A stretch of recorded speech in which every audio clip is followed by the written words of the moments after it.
Hi, Terry Fairchild, registered corporate coach and author of Nurturing the Flame, How to Carry on Your Mission from Generation to Generation. Well, the rock on which Christ built his church is holding steady 2 millennia after the fact. And the reason that's great news is that there's a model in place for us all to use during this 20-year time period where 80 million baby boomers are retiring out of the workforce and 70% of businesses are changing hands with new leadership in place.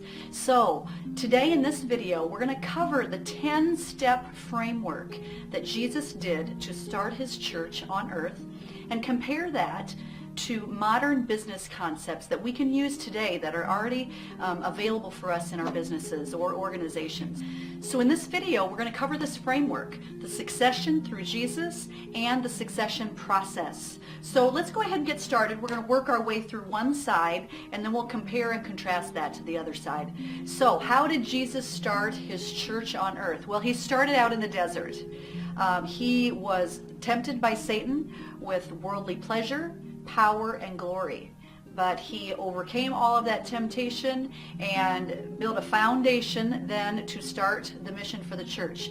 The next thing he did was recruit 12 ordinary men as his disciples, and that was the call of the first disciples. So once he had those people in place, he started to live the virtues, the theological virtues from God, which are faith, hope, and charity, otherwise known as love.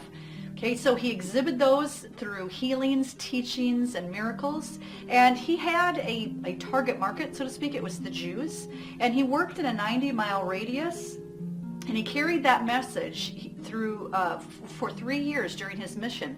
He healed, taught, and lived those theological virtues of hope, faith, and charity. And he called all to conversion, and that was where the measurement is. That's where our accountability is. Just like businesses have metrics for accountability, what Jesus was focused on was a conversion of the heart. And that's really where the rubber meets the road for the church on earth, is those conversions of heart. So he worked on that message with his disciples, and then at the end of that time period, it was time to establish a leader for the church. And he handed Peter the keys to the kingdom. He said, "You are Peter, and on this rock I will build my church." And so he handed over that power and he established a structure for the church. And once Peter, and there was actually a management team, there was an inner circle. Peter, James, and John were witness to more things than the other disciples. And so they were really what you'd call the modern management day team. And it was at the end of the mission that Jesus transfigured in front of them. He gave them hope and inspiration. And that's what our new leaders need as well, is that hope, is that, boy, this is going to be a difficult job. But Jesus glowed in front of them to give them encouragement, to say, this is really real. This is the real deal. So he also taught the parable of the talents, which indicates to them that we are all to develop our talents. God gave us many gifts, and he expects us to use and develop those talents.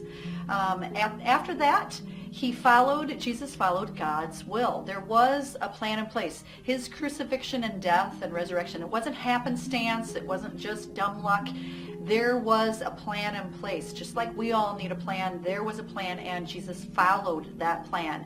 And then finally, he left us a gift of the Holy Spirit. And so the church offers an inexhaustible supply of gifts provided by the Holy Spirit. So let's compare. Those are the 10 steps. That's that 10-step framework. Let's talk about modern business concepts then and see how do those compare to that 10-step process. So when a mission is started here on earth, somebody has a great idea. They want to start an organization. They want to start a business. Usually they're in the desert too. It's basic survival. It's rough. You either make it or you don't. Many people don't make, those businesses don't get off the ground. There's a high fail rate, and it's very hard to survive in the desert. So once that mission has some legs underneath it, usually the next step is to build a team. Just like Jesus called his disciples, we build a team.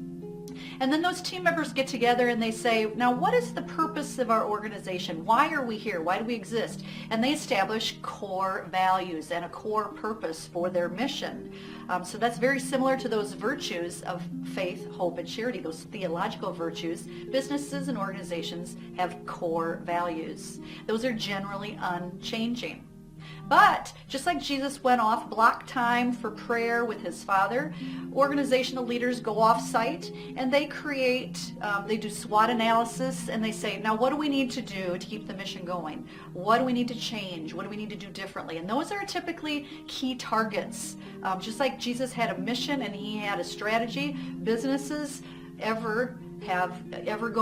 a strategy that's always changing. Typically bring in new technology. We need to focus on this particular area. So the next step then, similar to Jesus's accountability factor of a conversion of the heart, businesses and organizations keep score. They measure their progress so that there's accountability for all participants. Once the business is rolling, then you typically will have the turnover of the CEO. And so like Jesus handed Peter the keys to the kingdom, organizations need to hire that new CEO. They need to figure out, who do we need to establish authority and hand that authority to that person.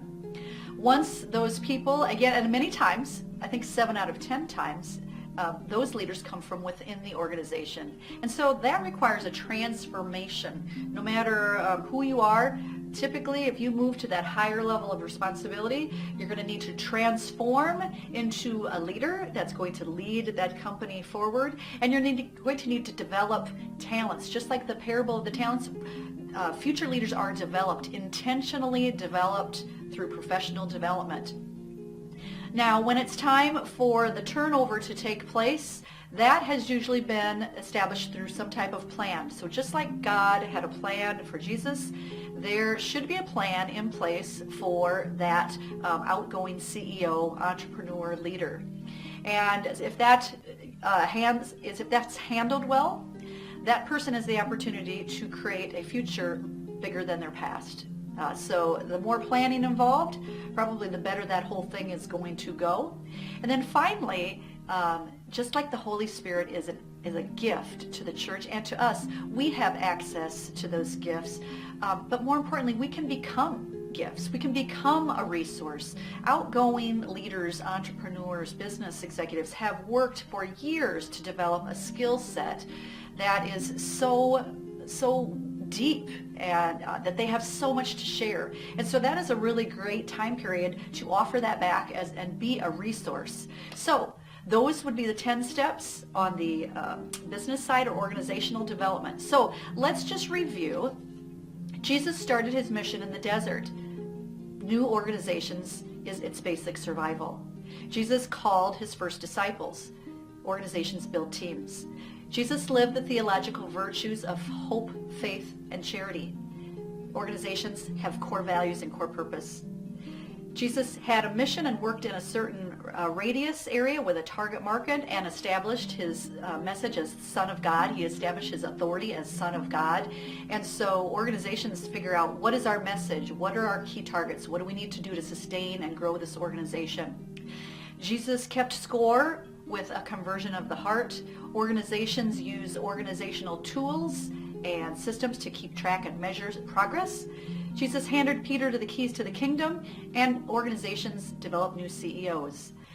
Jesus glowed and transfigured himself and inspired his leaders and his future leaders and those followers. And organizations, again, put hope and inspiration in their new leaders. They help them with that transformation so that in both areas, talents can be developed and grown. And all progress is always for the glory of God. Jesus followed God's will, and exiting leaders will develop a great plan.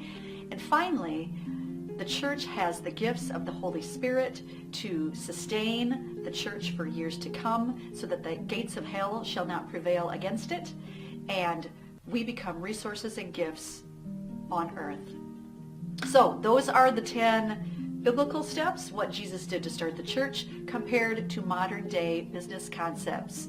So apply these steps. What they do is they simplify the process.